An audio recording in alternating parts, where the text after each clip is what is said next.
مال غنیمت مسلمانوں کو دیا. سن 8 میں مکہ فتح ہو گیا. سن 9 میں موپنگ اپ آپریشن ہو گیا، اعلان کر دیا گیا حج کے اندر کہ آئندہ سے یہاں کوئی مشرک نہیں آئے گا، اور اب تمہارے لیے اتنی مہلت ہے، کسی کوئی معاہدہ قائم نہیں رہے گا. جو معاہدے ہیں میعادی، ان کی میعاد ختم ہوتے ہی معاہدہ ختم، اور جن کی میعاد کوئی نہیں تھی ان کے لیے ہم 4 مہینے کی میعاد مقرر کر رہے ہیں کہ اس کے بعد کوئی معاہدہ کسی مشرک سے نہیں ہے. جب یہ مدت ختم ہو جائے گی قتل عام شروع ہو جائے گا. یہ تو اللہ تعالیٰ کی طرف سے جزیرہ نماء عرب کے اندر دین کی تکمیل ہو گئی، خلافت قائم ہو گئی، اللہ کی حکومت قائم ہو گئی. جیسے حضرت داؤد خلیفہ تھے، یہاں حضرت محمد خلیفہ ہے صلی اللہ علیہ وسلم. اس لیے کہ حاکمت کون ہے؟ حضرت محمد صلی اللہ علیہ وسلم. اپنی زندگی میں تو حاکمیت جو بھی ہے آپ کے پاس ہے. اس کے بعد خلافت راشدہ میں پھر یہ خلافت کہاں سے کہاں پہنچی وہ آپ کو معلوم ہے، لیکن پھر ریورسل شروع ہو گیا. لیکن وہ حدیث میں آپ کو سنا رہا ہوں، حضرت نعمان بن بشیر سے مروی ہے رضی اللہ تعالی عنہ، اور مسند احمد بن حنبل میں یہ روایت ہے کہ حضور نے یہ فرمایا صلی اللہ علیہ وسلم، تکون النبوۃ فیکم ما شاء اللہ ان تکون. مسلمانوں تمہارے مابین نبوت موجود رہے گی جب تک اللہ چاہے گا کہ رہے، یعنی میں موجود رہوں گا بنفس نفیس تمہارے مابین جب تک اللہ چاہے گا. ثم یرفع اللہ ذا شاء یرفعہ، پھر اللہ تعالیٰ اس کو اٹھا لے گا جب چاہے گا، نبوت کو اٹھا لے گا، یعنی میرا انتقال ہو جائے گا تو ایک دور جو ہے وہ ختم ہو جائے گا. فرمایا ثم تکون خلافۃ علی منہاج النبوۃ، پھر خلافت ہوگی نبوت کے نقش قدم پر، نبوت ہی کے طریقے پر، ٹھیک وہی نظام جو محمد عربی صلی اللہ علیہ وسلم نے قائم کیا تھا، بین ہی ایک بال کے فرق کے بغیر وہ نظام جو کا تو قائم رہے گا. خلافت علی منہاج النبوۃ. فتکون ما شاء اللہ اور تکون، یہ بھی رہے گا جب تک اللہ چاہے گا یہ دور. ثم یرفع اللہ اذا شاء یرفع، پھر اس دور کو بھی اللہ اٹھا لے گا جب اللہ چاہے گا.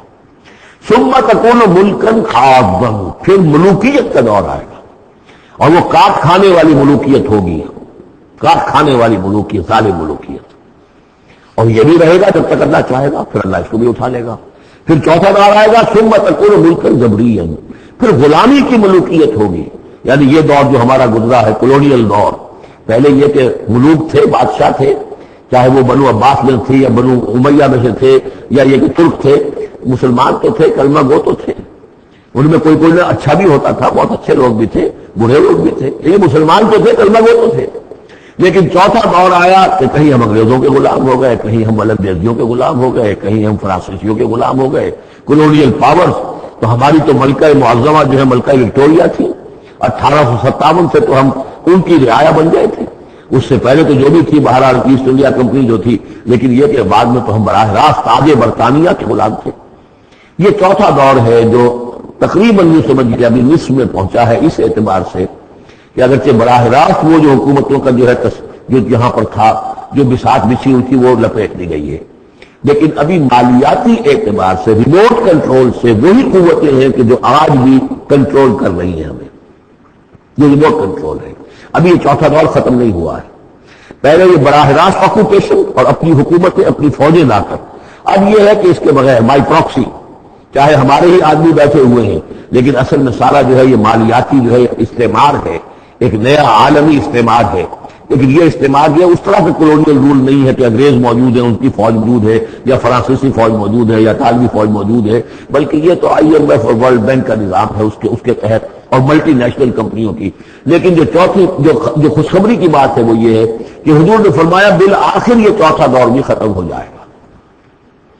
اور خوشخبری یہ ہے کہ ثم تکون خلافۃ علی منہاج النبوۃ، پھر دور آئے گا خلافت علی منہاج النبوۃ کا. ثم سکت رسول اللہ صلی اللہ، اس کے بعد حضور خاموش ہے، اس لیے کہ اس کے بعد پھر دنیا کے خاتمے کا معاملہ ہے. وہ خاتمے کے بارے میں عرض کر چکا ہوں، ایک طویل عرصے تک تو پوری دنیا میں وہ خلافت علی منہاج النبوۃ رہے گی، گلوبل. اس لیے کہ حضور نے یہ بتا دیا ہے کہ اب جب یہ خلافت علی منہاج النبوۃ کا نظام آئے گا تو کل روئے عرضی پر ہوگا. مسلم شریف میں روایت ہے، یہ حضرت ثوبان حضور کے ایک آزاد شدہ غلام تھے، جیسے کہ حضرت زید بن حارثہ بھی حضور کے غلام تھے، آپ نے آزاد کر دیا تھا. اسی طرح حضرت ثوبان بھی ہے، مولا ان ثوبان مولا رسول اللہ صلی اللہ علیہ وسلم.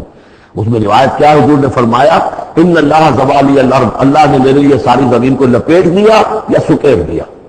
فرائض مشارقها و مغاربها، تو میں نے مشرق، سارے مشرق دیکھ لیے زمین کے، سارے مغرب دیکھ لیے.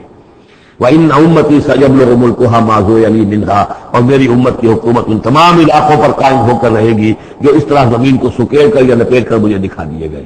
اور یہ روایت صحیح مسلم کی ہے.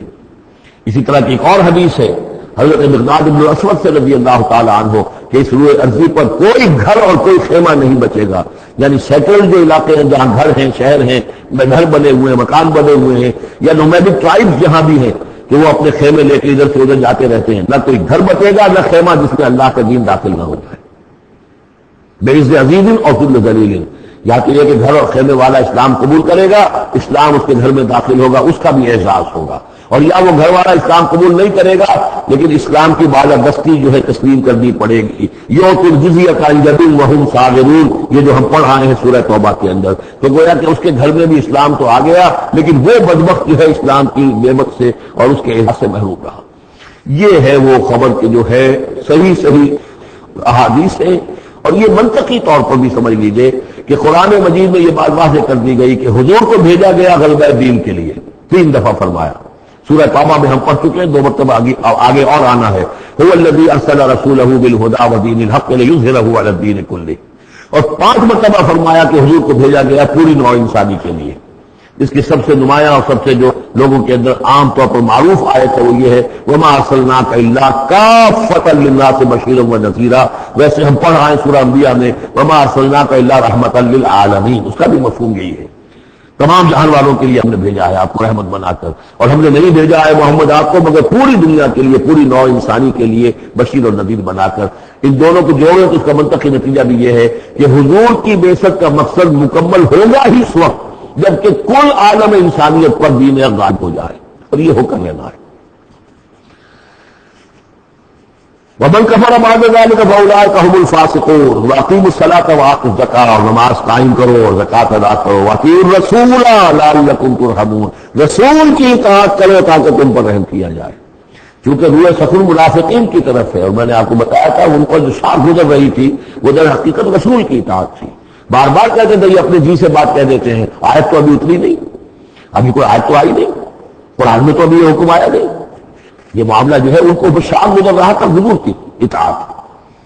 واقیموا الصلاۃ وآتوا الزکاۃ، اور نماز قائم کرو زکات ادا کرو. واطیعوا الرسول لعلکم ترحمون، اور اللہ رسول کی اطاعت کرو تاکہ تم پر رحم کیا جائے. لا تحسبن الذین کفروا معجزین فی الارض، کہ کافر یہ نہ سمجھیں کہ وہ اللہ کو تھکا دیں گے یا ہرا دیں گے اس زمین میں. ومأواہم النار، ان کا ٹھکانہ آگ ہے. ولبئس المصیر، اور بہت برا ٹھکانہ ہے. یا ایھا الذین آمنوا لیستأذنکم الذین ملکت ایمانکم، اب وہی جو سماجی احکام کچھ دیے گئے تھے کہ اذن لیے بغیر تم داخل نہ ہو گھر میں، اور اس طرح کے آداب جو ہیں معاشرتی ان کے ضمن میں مزید احکام آ رہے ہیں. یہ سورہ مبارکہ کی ترتیب یہ ہے، یہ سمجھیے کہ جیسے کوئی انگوٹھی ہو اور بڑا سا ہیرا جو ہے لگا